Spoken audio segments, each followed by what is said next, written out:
be here at the African Food System Forum. I've got a great conversation lined up for you right now. So we are going to be talking with a few of our partners that are involved in the Chef's Manifesto. The Chef's Manifesto is a network of chefs connected and committed to the Sustainable Development Goals. They come from around the world. So we have chefs from over 90 countries, and you're going to meet a variety of chefs today in the conversation. They've come here to the African Food System Forum because it's really important that we bring all the voices into this conversation. We need to have people working in agriculture, science, business and investment, chefs and cooks.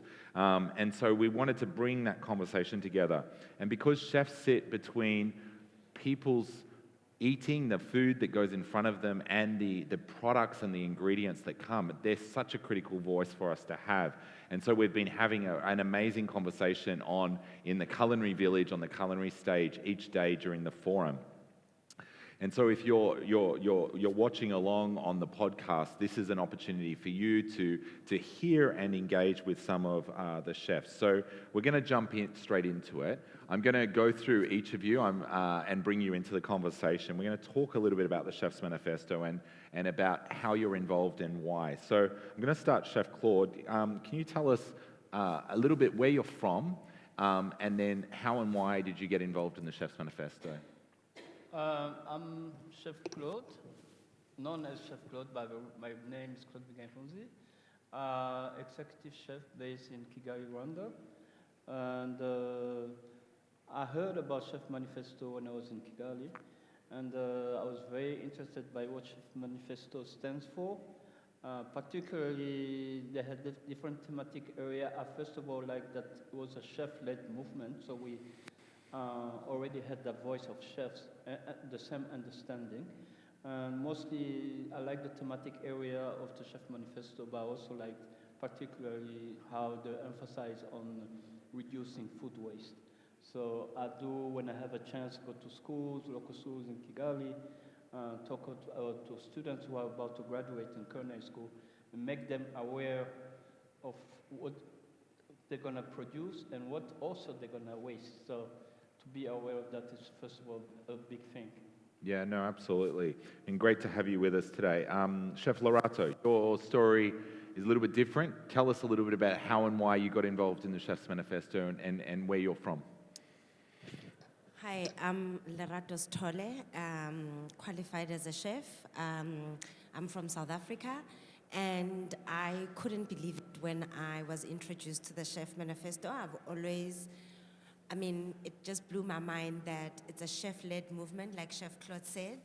You're meeting all these amazing chefs around the world.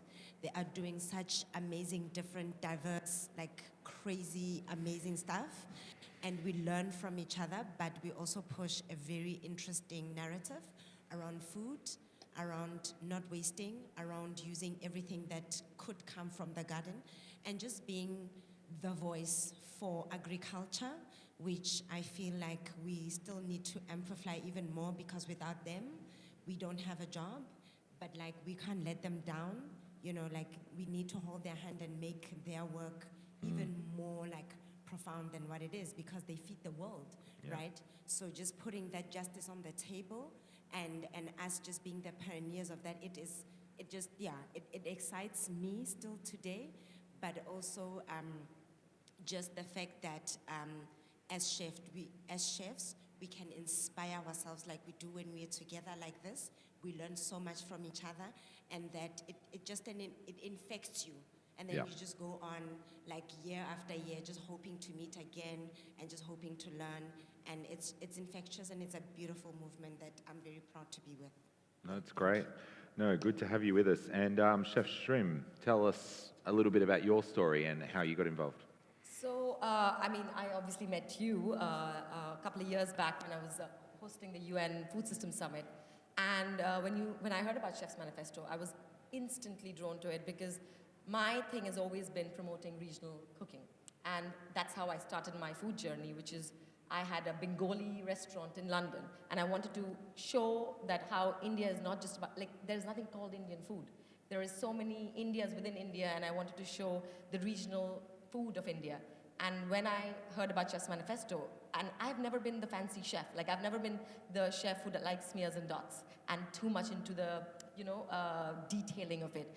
My thing is I like good, nutritious food that is affordable and that is regional and that's preserving traditional recipes. Yeah. And that's what Chef's Manifesto does.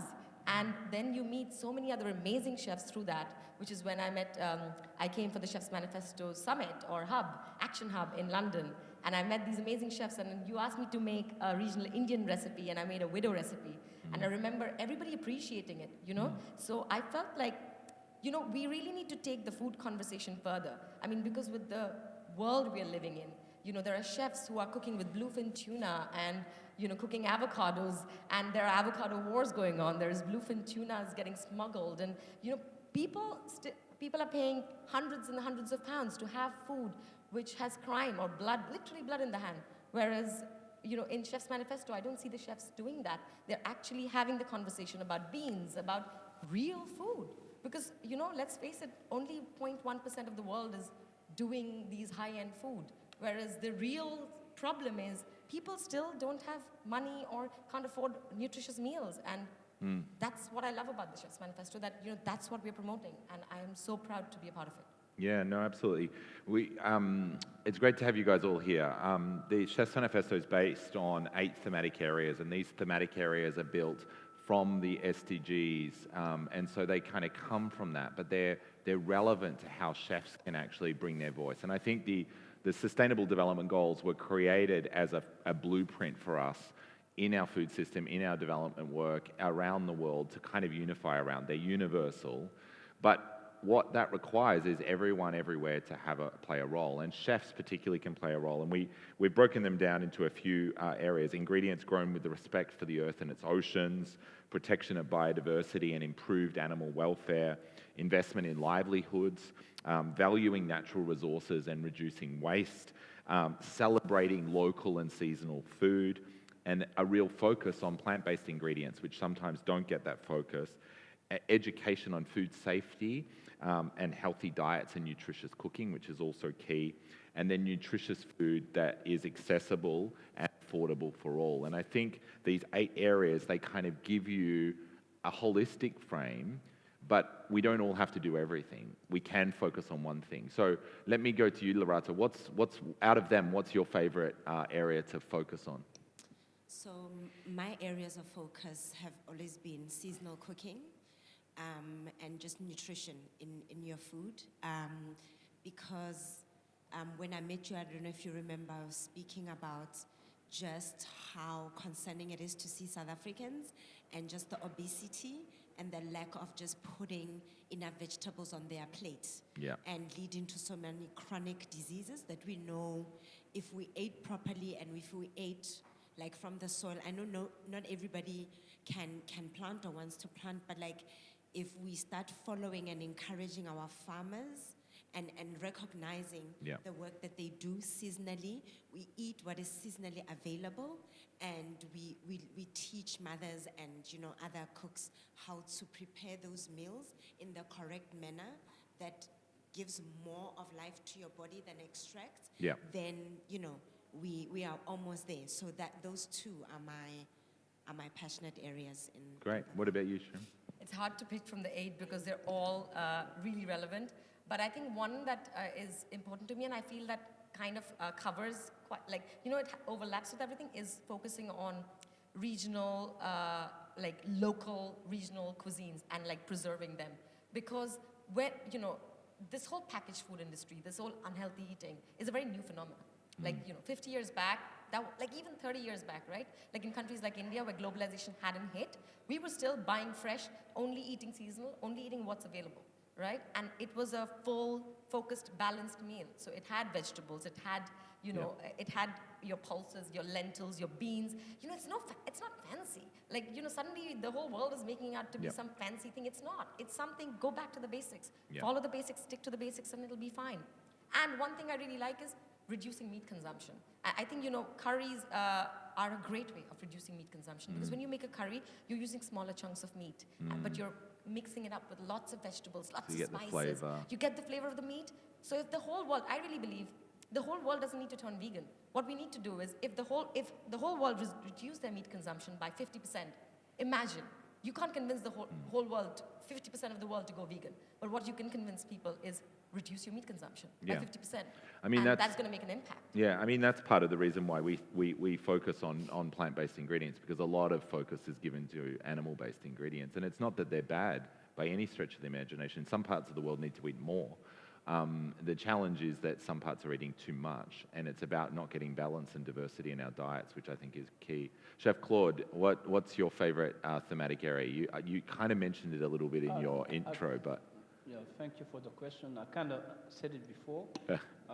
Mainly the food waste Yeah. reduction, and the reason is I study in Dallas, Texas, graduated from Le Cordon Bleu. Then I had the opportunity to work in big hotels doing big functions. Yeah. And I was targeted by the amount of food we were wasting. Yeah. Pretty much trashing it. The amount was enormous. And at the essence of chefs, all of us, what we have in common, we love to feed people. Yeah. So when you put that, we call it love, in preparing the food, the effort you put it, then you see it being trashed, and knowing the anger out there in the world, and it wasn't making sense. So that's why when I heard about Chef Manifesto, it really hit me directly, because I saw that picture again, how we're wasting so much food. But then by looking into it deeply, another thing I really liked was, how would you say, support your local farmer. I'd rather know what we are chefs, we cook, but we don't just cook, we think a little bit more outside and think like, I would like to know how my product is grown, in what conditions. I would like to know who grow it, so that we live like a community. So I know my supplier of vegetable, so I know it's part of who we are, and yeah, that pretty much summarizes it. Yeah, staying with you for a second, Chef Claude, I just would like to hear a little bit about just some of the work that you've been doing. I know you've been working in the school meals space, Yes. particularly, Yes. and school meals are so critical. COVID, really interrupted school feeding programs, which sometimes is the key meal people are getting Yes. each day. So you've been doing some work with the World Food Program. Can you tell me a little bit about just some of that work and what you've been doing? Sure. I'm also, besides just cooking in restaurants or hotels, I'm also involved with the WFP Rwanda, and where I'm more engaged with the National School Feeding Program. Yeah. So they wanted a perspective from a chef, because most schools for kids pretty much is the single meal they get a day. Yeah. And so they wanted to be, how can they improve those meals? So the big factor was, the challenge they had was energy efficiency, because most of them use wood for cooking. Yeah. And not having a place where to store the wood was a challenge also, because most of the wood get wet Yeah. because of the rainy season. And the wetter they get, the more you need, and it takes more time. So it was like, what approach could we do to improve the situation? So you have to know that beans is part of the Rwanda diet, so it's daily beans. And dry beans take the longest time to cook. It takes over 4 or 5 hours to prepare if you have already, I don't know, gas or heat. But then if you have to deal with wet wood, it takes even longer. So what I told them, suggested to them was to soak the beans overnight before they cook it. And that had drastically reduced the time of cooking. Wow. Another thing about the schools were that because they spend so much on wood, they weren't able to add, different things to the menus, Yeah. vegetables, and so they just have to focus on beans and kaunga, which is maize flour. Yes. That's amazing. And I mean, I think this is where we've seen with chefs coming in, they bring a different perspective around cooking times and thinking. So sometimes we think about how do we feed, but then there's energy efficiencies, there's all kinds of other techniques which are potentially traditional. We're talking a little bit about beans. I know, Lorato, you're doing a dish here. Can you talk to me a little bit about what you're planning to do, but also why you think this is important and an important dish to demonstrate here? So I was actually saying to Bingi, it's one of those dishes that we we always have at home when we like gathering together for like a barbecue or a braai. But it's the one dish I'm just like, somebody has to save it. Like, what are you doing to it? You know, it's got like essential ingredients, but you've done no justice to it. Yeah. Right. But like every home you will find it, and nobody eats it. Yeah. You know, and it goes to waste. And so anyway, so my recipe is like, I try to give life to the 3-bean salad that is always done at home. And so I have fresh beans, and then kidney beans and chickpeas in there. And then I have a whole lot of peppers, lots of herbs, coriander, lemon juice, olive oil. So just like given like some zesty vibe and like Mediterranean kind of a feel to it. Because at home you'll get it with like pasta and then with mayonnaise, and I'm just like, oh my gosh, like you completely killed it. But what I was saying also to my colleagues is you can carry on from that. Like she was Yeah. saying, oh my gosh, pomegranate, and I'm like, oh my gosh, avocado, Yeah. you know, and it's like mango. It can just become this dish from just starting with beans, you know, but the beans are there, they're playing such a vital role. They're there, they are adding so much flavor. They're there and they're just being bold and beautiful, but they're also just made, like they seem exciting. Because also, I think at home, what I've realized with beans, it's associated with poverty. And the minute that happens, people eliminate it from the plate. Yeah. So give it like the next life, you know? Like bring it, elevate it and make it, like bring it back to its original form where it is what it's supposed to, you know, be. It is. Great. It's nutritious. It's so important to the diet. And it's affordable, you know. So I'm trying to do that to that recipe. I'm getting hungry and tasty. and tasty. It's going to be amazing. So looking forward to Lorato, that happening a bit later, and the recipes that we've been doing here at the Africa Food System Forum, AGRF 23, are going to be all available online at chefsmanifesto.com as well. And so if you're hearing something, you're getting inspired, look that up online and see many of the chefs that are here will have those recipes. You can adapt them. They'll have all the details there that you can then have a taste at home. Lorato. Can I say one last Yeah. thing? So also about that recipe, what I was thinking is, it's one of those recipes that cooking time is very, very limited. Yeah. And you don't need to cook, like, you know, the energy consumption is very low and it's very crunchy and fresh. So, you know, it's one of those things. And all those ingredients are always in your fridge. Yeah. You know, or in your pantry or something. So it's one of those, like, really quick to make, nutritious, healthy, fun, and very exciting, and can be a lot. You know? Yeah. Claude, you wanted to add in something? Yes, another thing I would like to add, the good thing about this, like we said, we feed off each other. And by talking to each other, I just discovered, I never heard of it, but the Wonder Bulk, which keep the heat for a long time and reduce the cooking. So my first really question was, is there one for big movelers, like for kitchens, for schools? They say, yeah, they have those. So that's an idea I've never heard, and which I will suggest to see if we can reduce the wood we use. Yeah. Yes. No, I mean, I think one of the things of the Chef's Manifesto is that as chefs come together across cultures, you've got different people chefing in different environments. Some people are working, you know, Shrimi, or on influencing in terms of TV and content and this kind of style of thing. Lorato, you're working in a foundation with a whole site on events.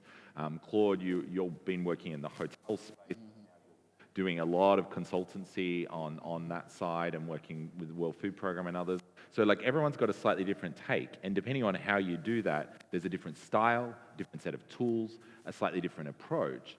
But by coming together, you can actually learn from one another, because I think when we think about food systems, there is no one size that fits all. There is no one solution that's going to be the answer for every part of the world. and we need a basket of solutions. And I think coming together at place in these kinds of forums like we are here in Dar are really critical for you to learn from one another, for you to take something away, as you're saying there, Claude. And so I think this is Shrimi, you're going to be cooking and using an ingredient that's tied to this year as well. Tell us a little bit about it, and because a lot of people maybe haven't heard of it or they haven't used it in the same way. So yes, I'll be cooking with millets. I mean, I think about majority of the world has heard of it or had it, because millets is a key ingredient from Africa, from India, lots of parts of Asia. And the dish I'm making is actually, so I researched a bit because I wanted to make a dish that was locally available. Sorry. So I'm making a dish which is locally available in, It's Africa. 10 hours. And it's from, for example, I'm using pearl millets. I'm making a pearl millet khichdi, which is in India. It's also a really traditional recipe from Rajasthan called bajra khichdi. Yep. And bajra is the same millet that you find in India, which also you find in Africa. And the dish I'm making is, my aim with the dish was that I wanted to make something which is nutritious, which is healthy, which is a big one-pot meal that can be stored overnight and it can feed a whole family. Because even in the UK, when I was doing Food Foundation and the UN stuff, I realized there are a lot of kids, people who were from lower income families, they were actually talking about their real problems. So this woman was like, and it stuck with me. She said, when I go to the supermarket, I see a bag of frozen French fries for £1, and I see one broccoli for £1.50. You tell me which one should I choose, because I don't have a lot of income and I have a family of 5 to feed. So this is one of those dishes which is cheap, it's low cost. It is obviously affordable and low cost, same thing, but it's also nutritious and you can store it for a long time and you can feed an entire family. So it's got lentils, it's got millets, pearl millets, it's got onions, ginger, garlic, again, ingredients which last forever, because one of the things is shelf lives in people's fridges. That's how a lot of food waste happens, is when you have ingredients which you throw away. Onion, ginger, garlic last forever, lentils last forever, millets last forever. These are dried things. And then I'm just chucking in some vegetables in it, like just some fresh tomatoes and herbs and spices. So the aim with the dish was to find a dish which is locally available in pretty much every country. Millets, of course, is very Indian or African, but you find millets now. They're growing. They're growing around the world because it's the new trendy crop to be eating. Yeah. And it's funny because of the food politics of it, right? Back in the days in India, millets was supposed to be like, Loretta said, like beans, something that associated with, cheap. It's like when you can't afford basmati rice, you have millet, you have bajra. And that's the bad reputation it had. And I love how it's flipping. And people are like, oh, no, we don't want white rice. We want millets. And it's, a trendy thing to do. So yeah, it's trendy, it's healthy, it's great, it's good for you, it's low cost, and it doesn't waste anything. Yeah, I mean, these millets use about 1/5 of the water of rice to cook, and so it's so important to be kind of thinking about that, and it's International Year of Millets at the moment, and so lots of focus going on millet-based recipes and how do we bring those ingredients. And I think it's through chefs putting them onto a plate, creating them and joining them together into recipes, which actually is the way that you actually bring people into that conversation. Because otherwise it's almost just it's a grain that's there, it's an ingredient. And so for me, this is part of the reason why I think it's so great to have you each here at the Africa Food System Forum, talking from your experience in a kitchen, putting together ingredients into recipes, onto plates for people in different parts of the world. So critical to be bringing that perspective, the importance of taste and flavor, which you just mentioned, this seasonality, energy efficiency, waste, all of these things are so critical when we have a really challenging ecosystem at the moment with the food crisis going on in so many parts of the world. So if you are at AGRF, come down to the Culinary Village. If you're watching later, check out some of that online. The Chef's Manifesto is a network for chefs, and so if you're listening and you are a chef, and you would like to get involved, go to chefmanifesto.com. Maybe next African Food System Forum, you can join us in some way and be a part of the conversation about our food system, be a part of a conversation about how do we move forward some of these agendas to really bring about and address some of the big issues that we face. So thank you each for joining me in this conversation. It's been a pleasure. I'll give you one final word before we just wrap this conversation. Who wants to go first? Me? One final word. I would say go back to your roots, go back to your grandma, go back and find out all those recipes that you have ignored for the longest time.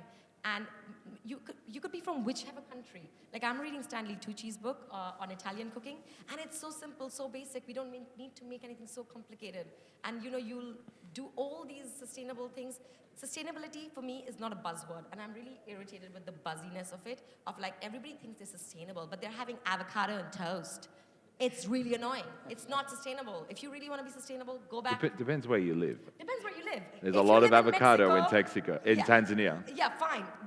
Exactly. But if you're sitting in San Francisco and having avocado toast, Yeah. I mean, think about it. You're not being sustainable. Just go back to your grandma's kitchen and find out all those recipes and cook them up. I think that's my only take. Yeah.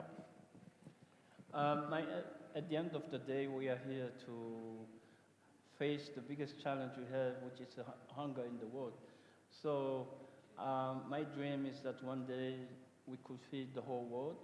I also had always believed that you lead by example. Yeah. And I believe by example of what we're doing, more people will be joining the movement. And as you said, it's not one person, this person, that person can fix it all, but it's by all of us getting together. Yep. Oh my gosh, I don't think we have enough time for this conversation, but what I want to say is, the one other reason, if I just go back 1 second to original question, it was I wanted to meet chefs, but I also wanted to bring this awareness, especially to Africans, that we are all one. If we look at our menu, the staple diet is the same. We all have a base, and we just grow from the base. And at that time in our country, we were grappling with xenophobia. And I was just like, maybe food could be that element where we see like we are just one person. Some of us moved very north and some of us moved very south, but the base is the same. And just like, let's, as chefs, I feel like we are also educators, and we can change so many mindsets, around food. And once you are healthy, you think better, you're a better person, you're happy, you're healthy. But with this movement, we can do a lot. Yeah, no, I think that's a great final word.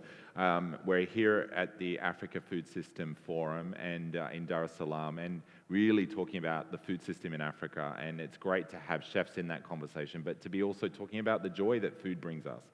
We all have a favorite food. We all bring to this conversation our own background, our own ingredients, what our family, our culture as really we grew up with. And even if that food is scarce, we have things that bring us joy and bring us and show us love. And so I think it's really great to have this conversation. So I thank you each for joining us here in Dar es Salaam. Thank you.